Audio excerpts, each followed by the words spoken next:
అందరికీ నమస్కారం. విరూపాక్ష గారిని ఎస్సీ, ఎస్టీ అట్రాసిటీ కేసులో అరెస్ట్ చేయడం జరిగింది. అలాగే అటెంప్ట్ మర్డర్ కేసు కూడా పెట్టడం జరిగిందనుకుంటా. కాకపోతే అది ఇల్లీగల్ అరెస్ట్ అని తెలిసిపోతుంది. అక్కడ ఆ గొడవ జరిగే సమయంలో పోలీసులు కూడా ఇద్దరు కనిపించారు. కానిస్టేబుల్లో ఎస్ఐ అనుకుంటా. వాళ్ళకి తెలుసు ఆయన చించలేదని చెప్పి ఆమె వస్త్రాన్ని. కానీ ఇల్లీగల్గా కేసులు పెట్టారు. ఒక ఎమ్మెల్యే పైనే ఇంతగా కేసులు పెట్టి సతాయించే విధంగా గవర్నమెంట్ వ్యవహరిస్తుంది. దీనికి తగ్గట్టు గతంలో కూడా చూసాం. ఒక యూట్యూబర్ పైన కూడా ఉపా చట్టం అనేది పెట్టారు. ఇలాంటి అక్రమాలు పెట్టుకుంటూ పోతూ ఉంటే వైసీపీ వాళ్ళు ఏం చేస్తున్నారో నాకు అర్థం కావట్లేదు. మీరు కూడా చర్యలు తీసుకోండి, బంద్ చేయండి. ఇప్పుడు ఎస్పీ గారిని సస్పెండ్ చేయాలి. ఎందుకు ఇలాంటి అక్రమ కేసులు? ఇప్పుడు మధ్యాహ్నం ఆయన పోలీస్ స్టేషన్ కూడా వెళ్ళడం జరిగింది అనుకుంటా అదే రోజు. అప్పుడు అరెస్ట్ చేయొచ్చు కదా, చేయాలనుకుంటే, కానీ చేయలేదు. కుట్రపూరితంగా అదే పనిగా అర్ధరాత్రి పూట అరెస్ట్ చేయడం జరిగింది ఆయన్ని. ఆ పోలీసులకు తెలుసు ఆయన చేయలేదని, తెలిసి తప్పుడు కేసులు బనాయించారు. ఆ తప్పుడు కేసును బనాయించిన వాళ్ళకి ఎలాంటి శిక్షలు పడతాయో ఈరోజు చూద్దాం.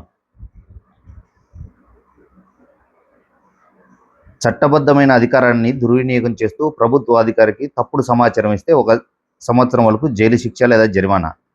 బిఎన్ఎస్ 229 కోర్టులో లేదా విచారణలో అబద్ధపు సాక్ష్యపత్రాలు సృష్టిస్తే 3 నుండి 7 సంవత్సరాల వరకు జైలు శిక్ష.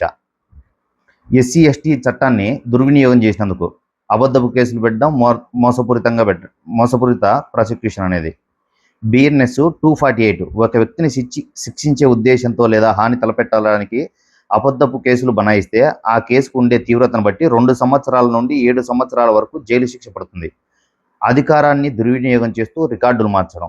బిఎన్ఎస్ సెక్షన్ 255, పాత ఐపీసీలో 218. ఉద్యోగి, పోలీస్ అధికారి ఒకరిని కాపాడడానికి లేదా కావాలని శిక్షించడానికి తప్పుడు వేదికలు ఎఫ్ఐఆర్ తయారు చేస్తే 3 సంవత్సరాల వరకు జైలు శిక్ష పడుతుంది. ఇప్పుడు బిఎన్ఎస్లో ఇన్ని చట్టాలు ఉన్నాయి. మరి మీరు అధికారంలో లేకపోవచ్చు, కానీ మిమ్మల్ని మీరే కాపాడుకోలేనప్పుడు ప్రజల్ని ఏం కాపాడగలుగుతారు? అందుకు ఇలాంటి అధికార దుర్వినియోగానికి పాల్పడిన పోలీసుల్ని వెంటనే సస్పెండ్ చేయించగలగాలి. అంతవరకు మీరు పోరాడాలి వైసీపీ కార్యకర్తలంతా.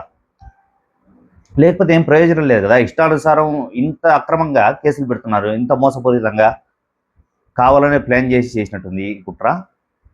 వైసీపీ వాళ్ళంతా ఆ ఎస్పీని, ఆ కర్నూలు డిస్టిక్ ఎస్పీని మరియు ఆ పోలీసుల్ని వెంటనే సస్పెండ్ చేయించేలాగా మీరు పోరాటం చేయాలి. మీరు పోరాటం చేస్తేనే జనానికి ఒక నమ్మకం వస్తుంది. ఒక ఎమ్మెల్యేనే మీరు కాపాడుకోలేనప్పుడు, మీ ఎమ్మెల్యేని మీరే కాపాడుకోలేనప్పుడు జనాన్ని ఏం కాపాడగలుగుతాం? ఎలా డిఫెండ్ చేయగలుగుతారు మీరు? అందుకు వైసీపీ కార్యకర్తలంతా కొంతైనా రోషన్ తెచ్చుకొని పోరాటం చేసి, అంటే కొట్లాడని కాదు, శాంతియుతంగా ధర్నాలు, నిరసనలు తెలిపి చట్ట ప్రకారము మీరు విజయం సాధించాలని కోరుకుంటున్నాను. ఇప్పటికైనా మేల్కోండి. ఇలా ఖాళీగా ఉన్నామనుకో, ఏం పట్టించుకోకుండా ఇంకా ఎక్కువైతాయి ఇలాంటి అరాచకాలు. మొదట్లో ఓ యూట్యూబర్ని అరెస్ట్ చేశారు ఉపా చట్టం కింద. మీరు వాస్తవానికి అతనికి సపోర్ట్గా కూడా చేయాలి. మీరు చేయలేకపోయారు.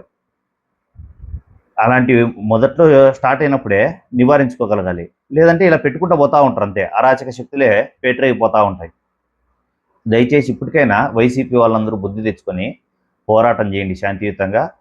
ఆ పోలీసుల్ని వెంటనే సస్పెండ్ చేయండి. జీవితంలో ప్రతి ఒక్క పోలీసు అక్రమ కేసులు పెట్టాలంటే అది మీ ప్రభుత్వంలో అయినా వాళ్ళ ప్రభుత్వం ఉండినా సరే భయపడాలి.